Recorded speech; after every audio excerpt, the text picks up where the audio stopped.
चलिए आप थोड़ा सा आगे बढ़ते हैं।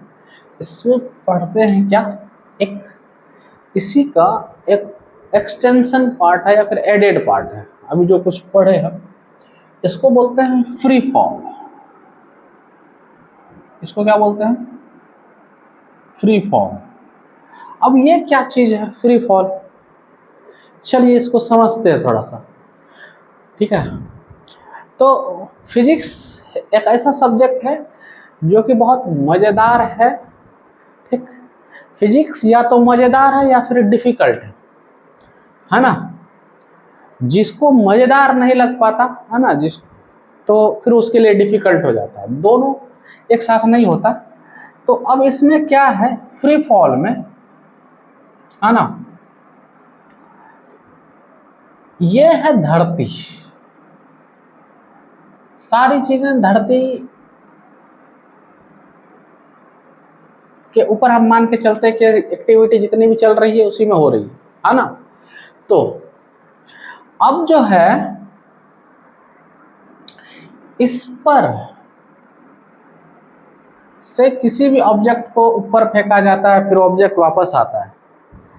तो वो जो ऑब्जेक्ट वापस आता है, ठीक है, तो ये इसके एक फोर्स के कारण वापस आता है जिसको कहते हैं क्या, ग्रेविटेशन, ग्रेविटेशनल फोर्स।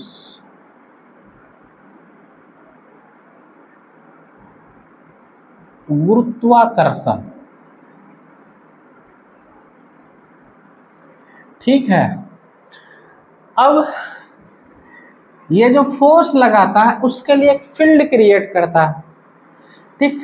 उस फील्ड का जो वैल्यू होता है उसी को है ना, ठीक, वो फील्ड क्या करता है, एक एक्सेलरेशन यूनिवर्स है ना, हर एक ऑब्जेक्ट के लिए, हर एक ऑब्जेक्ट के लिए क्या करता है, एक एक्सेलरेशन है ना प्रोड्यूस करता है जिसको कहते हैं जी, स्मॉल जी, ठीक है।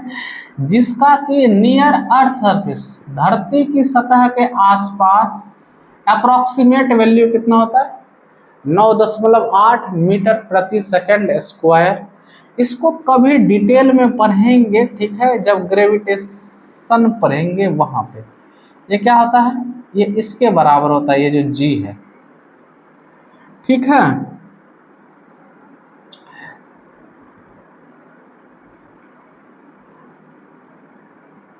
ये m जो है ये क्या है, अर्थ का मास है, ये अर्थ का रेडियस है, और ये जो g है ये क्या है, यूनिवर्सल ग्रेविटेशनल कांस्टेंट है, ठीक। कहने की बात क्या है कि ये जो g है, ये g इस अर्थ के मास के कारण है, इस अर्थ के मास के कारण है, ठीक। और इस कारण क्या करता है, किसी भी ऑब्जेक्ट को अर्थ अपने सेंटर की ओर है ना खींचता है, अट्रैक्ट करता है।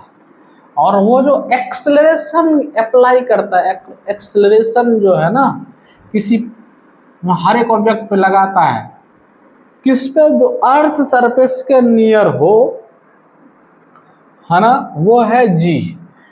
और जब कोई ऑब्जेक्ट यहाँ मान लीजिए कि किसी लेवल से ये गिर रहा है नीचे, ये क्या हो रहा है, नीचे, ठीक। तो ये जी से नीचे गिर रहा है। अगर इस ऑब्जेक्ट को किसी तरह का कोई क्या हो और है ना AX, AY और AZ ये तीनों क्या हो, जीरो हो, ठीक।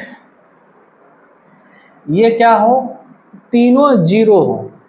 किसी भी डायरेक्शन में लगने वाला एक्सेलरेशन अदर देन है ना जी, वो क्या हो, जीरो हो, तब जाकर के कहते हैं कि ये ऑब्जेक्ट क्या हो रहा है ना, फ्रीली फॉल कर रहा है। फ्रीली का मतलब है ना, फ्री का मतलब है free from all kind of acceleration other than g, other than g, है ना। फ्री फॉल का क्या मतलब है?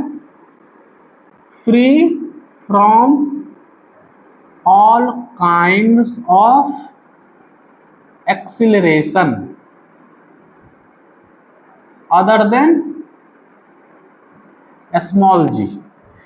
इस छोटे वाले जी से, है ना, ही ये क्या हो रहा है? एक्सिलरेटेड होकर, त्वरित होकर के गिर रहा है। इसके अलावा इस ऑब्जेक्ट पर कोई भी फोर्स नहीं लग रहा। इस तरह के फॉलिंग को क्या कहते हैं? Free fall. अब ध्यान देना है कि फिजिक्स क्या कह रहा है कि कोई भी ऑब्जेक्ट जो है, ठीक है, वो अर्थ के सेंटर की ओर जाता है। किसके ओर? कहीं भी रहे वो कहाँ जाता है? अर्थ के सेंटर के। मान लीजिए कोई ऑब्जेक्ट यहाँ है, ये जब गिरेगा, ये गिरेगा तो कहाँ जाएगा? ये इस सरफेस पे यहाँ टकराएगा, है ना, इस पे, इस तरह से। तो ध्यान देने वाली बात क्या है कि ये जो फ्री फॉलिंग मोशन होता है ना, फ्री फॉलिंग मोशन, ये क्या है? ये मोशन है किस तरह का? रेक्टिलिनियर। ये मोशन कैसा है? रैखिक मोशन या रेखीय मोशन, जो कहिए, रैखिक कहिए, रेखीय कहिए, ठीक है। ये रेक्टिलिनियर है।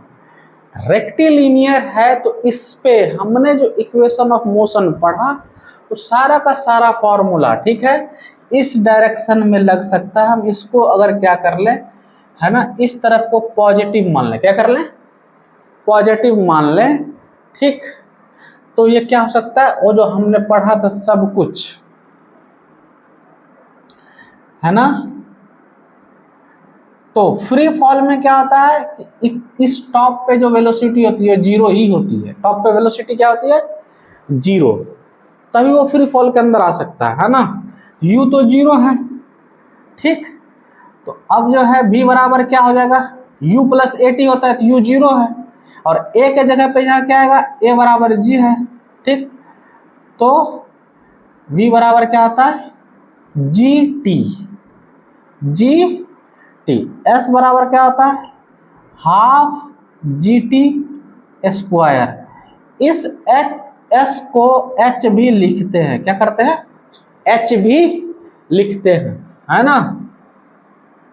और उसी तरह से फिर क्या होता है? वी स्क्वायर बराबर क्या हो जाएगा फिर? 2g s को h लिखते हैं तो वी स्क्वायर बराबर 2gh। इस तरह से ये क्या होता है?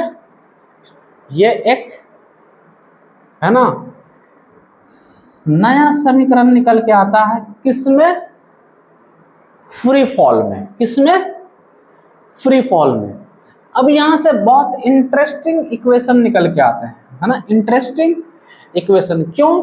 क्योंकि ये जी फिक्स है। क्या है? जी फिक्स है, ये बदलता नहीं है।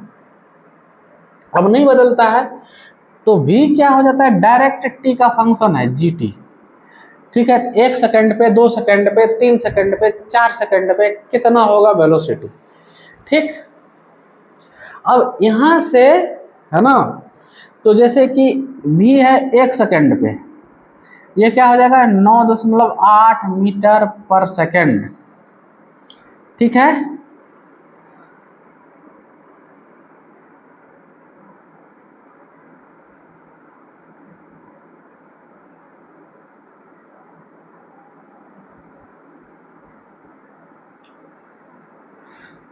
है ना। 2 सेकंड बाद, 3 सेकंड बाद,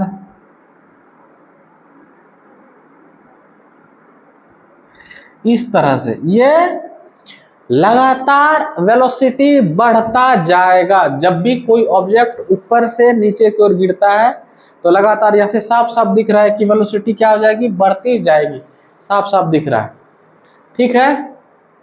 उसी तरह से s जो है, ठीक है, ये क्या है ना, इस तरह से 1 सेकंड, ये ना इस तरह से ये आ जाता है टी स्क्वायर। ये टी स्क्वायर का फंक्शन है। टी स्क्वायर का क्या है? फंक्शन। s 1 सेकंड में क्या हो जाएगा? 4.9 मीटर। s टू 4.9 इंटू 4, है ना।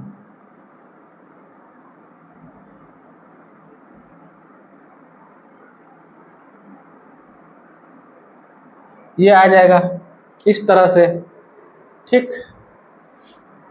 S3 तो इसको है 9 से गुना कर देंगे, 4.9 को 9×81, 9×36, 44, इस तरह से।